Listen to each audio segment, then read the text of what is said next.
Welcome to the Rose Garage. Today we're talking turbos, specifically installing a Fab9 GT turbo kit on your NC Miata. I'm going to go through what I did to put this kit on my car, hopefully give you some insights or tips to help you through the install, or maybe answer some questions you have about the kit.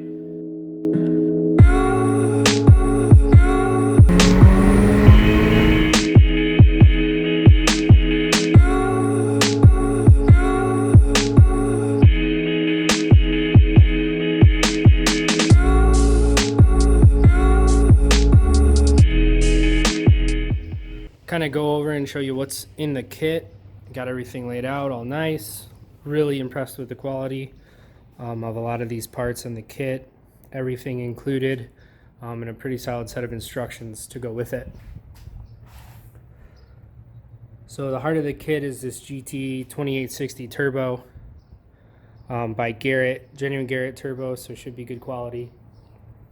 This is a little nostalgic turbo for me. I remember back a long time ago reading an episode of a sport compact car, and there was an article about the Disco Potato Turbo, and this is it. So it's kind of funny. This is probably 15 years ago, but it would be kind of neat to have this on the Miata.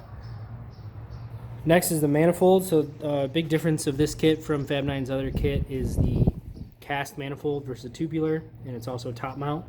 But this thing is really nice, very beefy. Should make a great piece to use on track. Comes with a custom downpipe. This downpipe mates up to factory exhaust or a lot of aftermarket options. So you don't have to get creative with your exhaust. You can use whatever you have on the car at the moment and worry about it later, or any of the numerous aftermarket options that are out there. Next is the intercooler pipes. I got these powder coated in a wrinkle red finish. When you order your kit from Fab9, if you give Bryan a shout, he'll get these coated in whatever color you like. Standard, the kit comes with like a nice metallic gray, but this red will obviously go well with the rest of the car being mostly red with the Hawk livery on there. So intercooler, same as the intercooler on the EFR kit, so this thing should be good for plenty of power. It's been pretty proven on all of their other kits. Blow-off valve, nothing special there. That is one place that's kind of, it's off-brand, tile copy, but does the job and cuts down on the cost. Got all your couplers, air filter, clamps to go with it, everything included there. Got a whole bunch of pre-made AN lines, everything ready to go. Already has heat shielding and everything on it. Some adapters, oil drain, vacuum hose, comes with the 3-bar map sensor, and injectors. So here you can make a few choices with the kit. So stock, this ships with 550cc injectors. I opted to go for 800s with my power goals, and also throwing in a fuel pump just to make sure we don't run out of fuel when we start to turn the boost up. So this kit operates on wastegate pressure around 8 psi. I'm going to be running it with an Innovate SCG1 boost controller, so we'll be turning it up past that once we get it on the car. But overall, this kit, really high quality for the price. You can get into this kit for right around $4,000. Comes with tuning, comes with a lot of know-how, and looks like it'll be pretty easy to put on. I'm excited to walk you through the process and kind of show you any tips and tricks I find, or anything that can help anyone in the future. All right, this is my NC currently, so I've done quite a bit of prep already to get the car ready to install this kit. I had a couple other projects this winter, so it was pretty easy to tear a lot of it apart. I've got the valve cover off. Last year it was leaking a little bit, so that needed replaced. Steps that you will have to do is remove the battery, so you need to get that out of the way. I relocated mine into the trunk. Fab9 also sells a kit that bolts it kind of right there. You could go with either route, just kind of depends what you want to do. Obviously, get rid of the stock header or whatever exhaust you currently have on your car. Make room for the turbo. I got the strut tower brace off, and we also have the little access panel off up here in the cowl. I've got a couple things on the car already, like this coolant line, so you'll need to get access back here to get these coolant lines off and put the new coolant lines on. Other than that, seems pretty straightforward. The bumper obviously has to come off. Thankfully on the NC, the bumper is like one of the easiest parts to remove. All right, first couple steps are done. So the first thing you're gonna do is knock out the coolant lines. I will say having the valve cover removed seems pretty handy. You have to get back here. So this line here, you're gonna have to get on. And then the more challenging one is back here on this hard pipe. With the valve cover gone, I think you can get a little bit better access to get back here. So it's only a little bit of work to take valve cover off.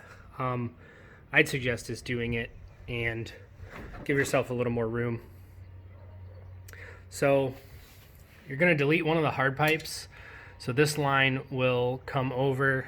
You're gonna cut your heater hose and then put in this tap with the shorter heat shielded line that'll go to the turbo. The other one you're gonna do is up front. So it's going to the expansion tank. You're gonna also cut that line, factory line, put in your T-tap, and then run the line that came with the kit down to the radiator. This will be the longer one, longer line with the heat shielding, straight on this side, 90 on that side. The last coolant line is going to be coming from back here. So again, you're gonna pull off the one hard line that bolts to these two bolts on the stock motor, and you're gonna get rid of that. You're gonna take this line, put it on there, and this will run up to this location on the expansion tank. So I left it long for now. Once I get everything sorted, I'm gonna determine how I wanna run it, but I think the kit instructions just say to kind of run this along the fuel rail underneath that factory cover. I don't have the factory cover, so like I said, I bought a longer piece of line, and I'm gonna figure out what I like best for routing up to the expansion tank. But coolant line's pretty easy. You knock this out pretty fast. The next part of the kit is getting the turbo ready to go. The next step for this is you need to make sure that turbo is clocked correctly. So I believe Fab9 is shipping most of these already clocked. Mine was, I thought it wasn't, so I loosened everything up, and then turns out I kind of looked at it wrong. So anyway, what it should look like, if you're looking at the bottom of the turbo, these two bolts should basically line up together, and then this outlet, coolant outlet, should line up with them. So it's pretty easy to do. You just loosen up these bolts. They're 13 mil, ½ inch bolts. You can loosen those up, and then you can rotate all of this around to get everything clocked correctly. The kind of weird part is this drain, which I already put on. You got to kind of shoot the difference between the flange here and the wastegate arm. So anyway, pretty simple. Pretty simple to do, but something to pay attention to before you put this on the car and have to take it back apart. All right, next step's to prep the turbo with the fittings that you need. So there's one oil feed, and then two coolant fittings, and then the drain on the bottom. So these are pretty easy to put in. I'm gonna go ahead and throw these in here loosely and then tighten them up.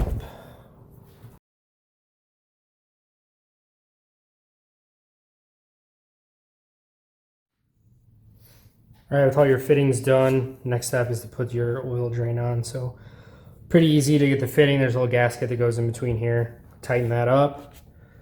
Slide this over. Slide your clamp down and tighten everything up.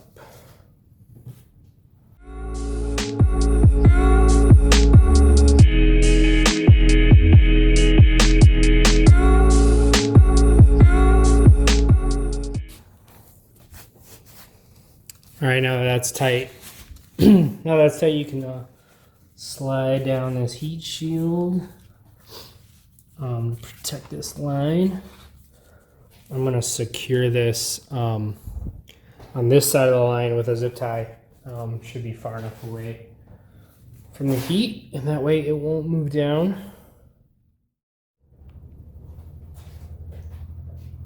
All right, next up now is to put this thing on the manifold. So mounts something like this. Find the hardware. Try to sneak it in here.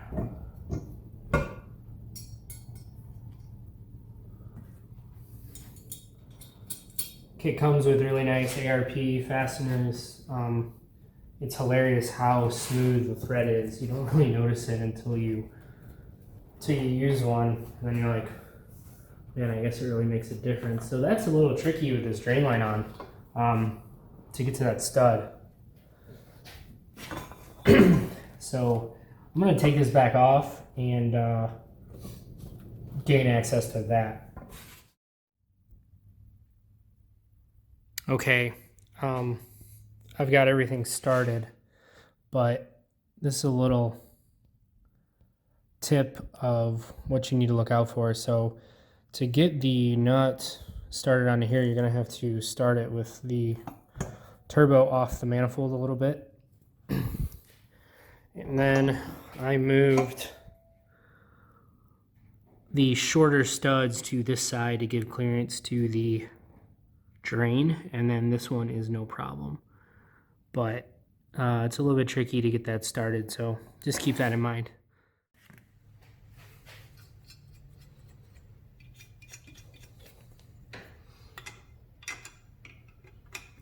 Once you have everything started, pretty easy to get these snugged up tight. They are a 12-point nut, so you might not have a 12-point wrench. This is like a shameless plug for these Wera tools, but these things are awesome. The side does both 6 and 12. Really nice to work with, color coded. But anyway, you'll need something, a wrench that can get onto a 12-point. You're not going to be able to get this with a socket. So that's something maybe a little unique that you might need in order to tighten this thing up. So I had the turbo installed with the downpipe on per Fab9 suggestion, and I think it'd work fine on a 2-liter car, but the 2.5, there's two things I noticed, and definitely didn't want to go in. So the exhaust studs on the 2.5 are longer. You can actually see there's a 2-liter stud that I stole off my old motor because this motor was missing one from the junkyard. But these are the studs from the factory of the 2.5, and they're a lot longer. So getting the assembly in between the head and the body, it definitely wasn't happening without some force. So I'm going to go ahead and install the manifold and turbo, and then I'm going to put the downpipe on after. So if you're doing this on a 2.5, that might be something you want to consider instead of bolting it together. So we're back over here. This is undone. I'm going to get it on, and then we're going to put the downpipe on afterwards and see how that goes. Okay, ready, second go around of installing the turbo. I took the downpipe off because it was hitting things. I would say put this coolant line on first. This is a little tricky to get to once it's on the car. And then just keep in mind the drain hose has got to go down. But otherwise it goes in pretty easy. I would watch the ABS lines in the back. And alright, so the turbo is on, manifold is bolted in. Wear some gloves. I got a bunch of cuts on my hands now. This is a pain to get all the nuts on, but everything's tight. So now I can take this and it feeds in pretty easy with the turbo mounted.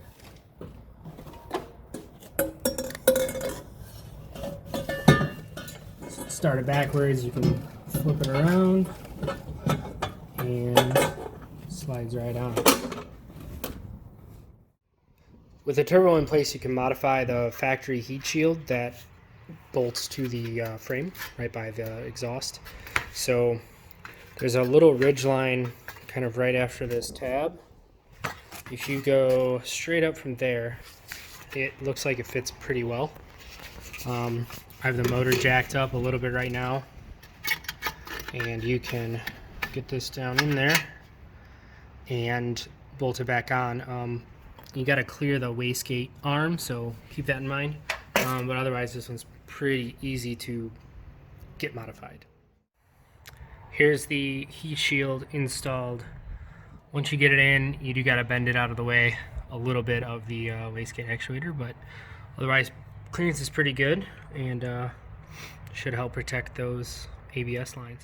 Okay, the turbo is mounted and in place. It's all tight, and I ran into my first surprise, and that would be the wastegate. So on the 2.5 cars, the wastegate actuator interferes pretty big with the ABS lines. I found this out after the turbo was on the car.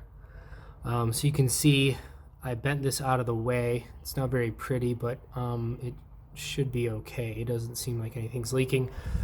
But this would be a lot easier to do before the turbo is on, or at least before the turbo is tightened down. So if you have a 2.5 swap, keep this in mind.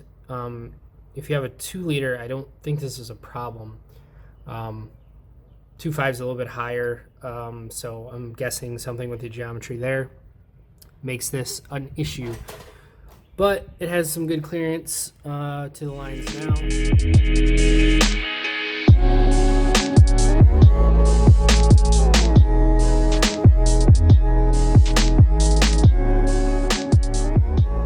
Getting ready to start day 2 of this install of the Fab9 kit.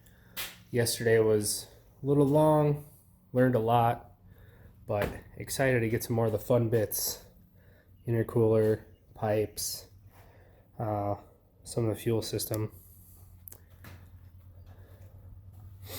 So yesterday we got done the manifold, turbos on, downpipe, oil drain, and all the coolant lines. I think this is definitely the biggest challenge of the kit.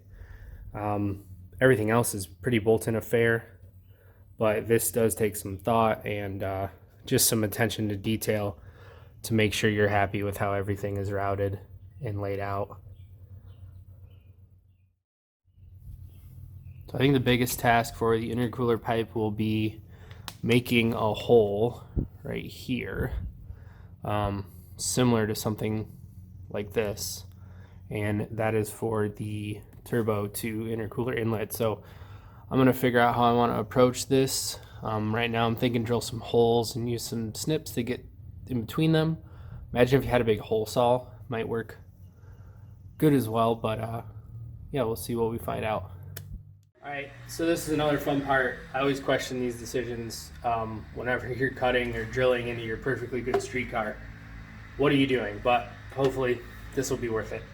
I kind of put the intercooler on here to get it in place. It's really easy, 2 bolts, can't mess it up. I set this on here to get kind of a height, and then you can kind of eye up where this might go through. So this kind of K shape here, I think we want to shoot kind of right for the middle of it. I only have a 2.5 inch hole saw or a 6 inch hole saw, so I think I'm probably gonna have to make this hole a little bit bigger, unless I absolutely nail it, which we know is not gonna happen. But this should at least get us started, at least give me some room to work. So let's see how it goes.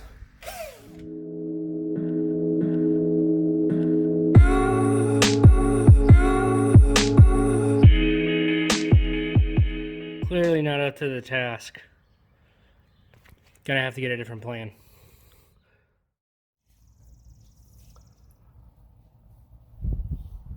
Alright, scratch what I said earlier. This hole needs to be a lot bigger than I thought.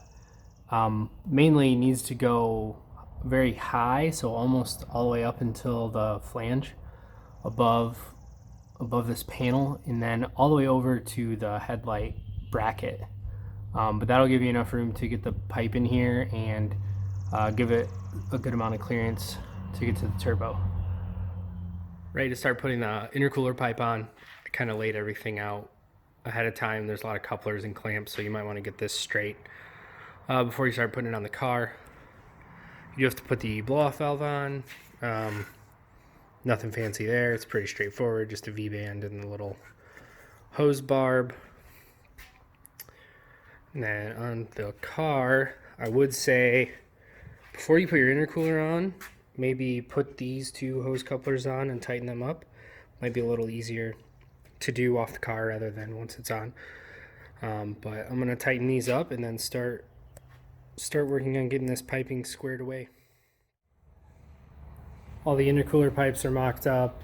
Some of them are tight, but not everything all the way just yet. Wrinkle red looks really nice with the rest of the car. Happy I made that decision.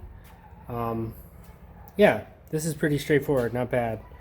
You gotta play with things a little bit just to get everything sitting nicely, but all in all, this one, pretty simple step. Next step is to get these fuel injectors out. So I'm gonna pop the rail loose and then undo the fuel line just to get some more space, get some rags back here to catch some fuel. I pulled the fuel pump fuse and turned on the ignition a few times to try to bleed some of the pressure off. I got to do the fuel pump too after this, so hopefully it's not too bad, but you know fuel is going to go everywhere.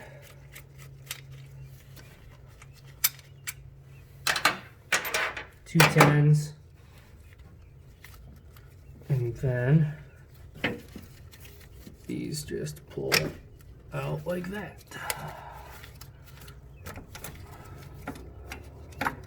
Not too bad. Helps if you pull the wire harness back a decent bit. Stuff some rags underneath here.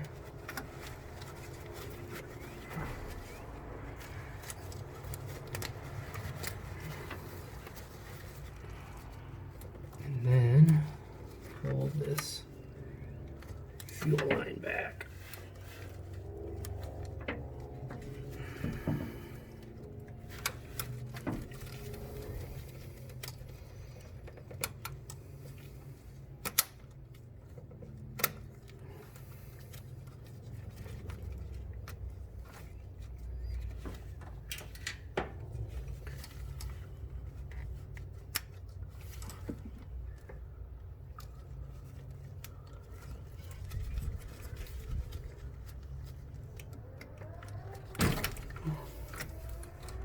And there we go. Not too bad. Decent bit of fuel, but could be a lot worse. Now your rail is still going to be full, so I'm going to take this whole assembly and dump it. Alright, ready to put these back in. So I'm going to take off these caps.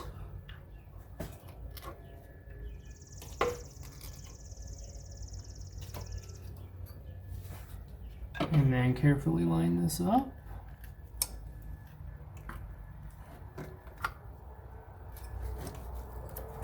Held up by the wire harness. All right. And kind of let the force of the bolts pull everything back in. Nice and tight.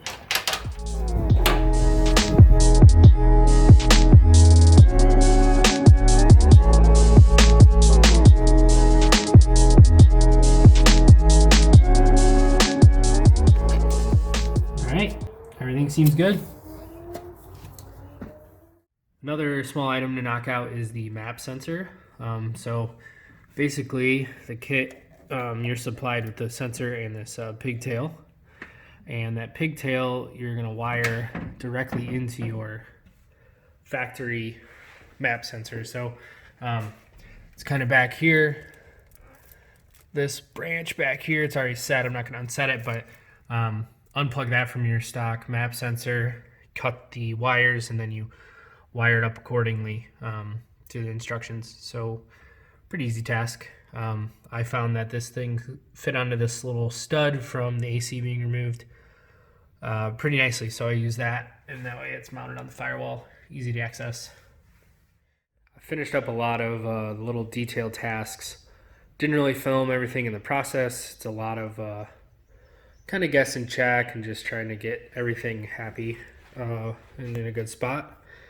But one of the big ones was all the vacuum lines routed. So this is definitely a bonus item. You don't need to do this. You could just tee into some of the factory stuff, but I'll show you what I did just for reference. So there's this port on the intake manifold that feeds the evap line. So it's that line right there. There's like a little solenoid there. I removed it.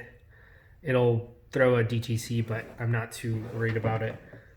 Just being this car isn't really going to be tested for emissions or anything like that. So this makes a really nice place to feed boost and vacuum and everything to all the peripheral stuff. So I got this vacuum manifold from Damon Motorsports. Kind of nice. I like the gold. It actually weirdly mounts right on the intake manifold right there. So it's really nice. So from here, I have it feeding the 3-bar map sensor, which mounts on the firewall. I have this line here going around the valve cover, down here, and to the blow-off valve. And then I've got 2 other lines going up and over to the boost solenoid and the map sensor for the SCG1 gauge. So this will make troubleshooting things easy. That way everything's not like teed together. So this will be a little bit cleaner in case there's a problem. And then this from the boost controller, this goes up and over into the wastegate. So that's how I did the vacuum lines. By no means do you have to have this block. I think the kit's supplied with some T's and a couple of vacuum lines. So I think you could tee into either the brake booster line there or even that purge solenoid line, as long as you're on the pressure side of the solenoid. You could tee into that and then route everything accordingly. And then of course, if you don't have the SCG1, if you're just running off the wastegate, this is all irrelevant. So anyway, that's how I tackled the vacuum lines. So now that everything is routed and installed, I'm gonna go over kind of my final revision. I did a few different strategies, and this is what I've ended up being happy with. So the coolant lines on the back side of the motor. So there's the big one to the right, and then there's a smaller one buried down there to the left. So I really like it kind of buried down behind the valve cover. It's not hitting anything. It's free to move back there. And then I tucked it up underneath this line to kind of keep it away from the turbo. If you have AC lines, this might be a little different, but I like this better from a heat management standpoint. Put the T right here. Probably could move it up a little bit more, to be honest, but kind of nice little U-bend here back into the heater core. That's what I landed on. You'll see this hose here, that is going to your expansion tank. So that your kit instructions will say probably to route it around through the other side. I don't know. I just thought this was a little bit cleaner. Comes right off the back of the motor, goes right along these brake lines, kind of under the ABS module, and then into the expansion tank. So that's the way I routed that one. You could do either one. I don't really think it matters, but that's just what I landed on.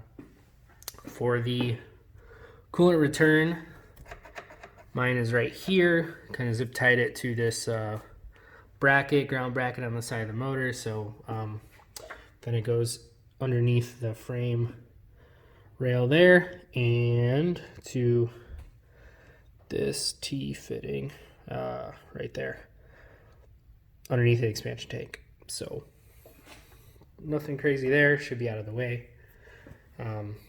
And yeah, that's about it for the coolant lines. So not too crazy, pretty simple. Just a lot of time playing around, getting to a satisfied point with the routing, making sure nothing's going to rub on anything, get a hole in it, or damage something else. So one of the big reasons I wanted to go with this new version of the Fab9 kit versus their EFR kit, one, obviously cost, but two, I mean, this one just looks cooler. It's a top mount. The other one, buries the turbo under the engine. This is right in your face, give you some good street cred when you pop the hood. So there's an issue with that though. Our valve covers are plastic, and the hot side of the turbo is very close. So there's obviously some concern with melting the valve cover. I went ahead and kind of hacked up a heat shield to prevent this from happening. So this is something I thought of before I bought the kit, and Bryan has one in the works as well, but this is my interpretation of how to keep things under control. So you can see that bolt there, and then there's another bolt right there. That's where your one of the factory coolant pipes routes, but you no longer need it. So it's a perfect mounting location for this heat shield. So yeah, pretty simple. Just made this out of some thin sheet we had laying around here, and then I put a little double decker on there for a nice air gap. But that should definitely protect the valve cover, and hopefully won't have to worry about any crazy heat issues down the road. But yeah, version 1 of this looks pretty good, but might clean it up in the future. Maybe try to close in this back corner a little bit, but we'll see how this goes in the beginning. All right, and that's it for install of the Fab9 GT kit on my NC. So hopefully the video was helpful, provided you with some tips or tricks to put this kit on your car. If you have any questions, leave it in the comments, and definitely try to help you out if I can. But of course, always reach out. Fab9, they're the experts. They know the ins and outs, and definitely can help you out if you have any questions about putting a turbo on your NC. So until next time, I'm going to get ready for the 2021 season, whatever that might bring.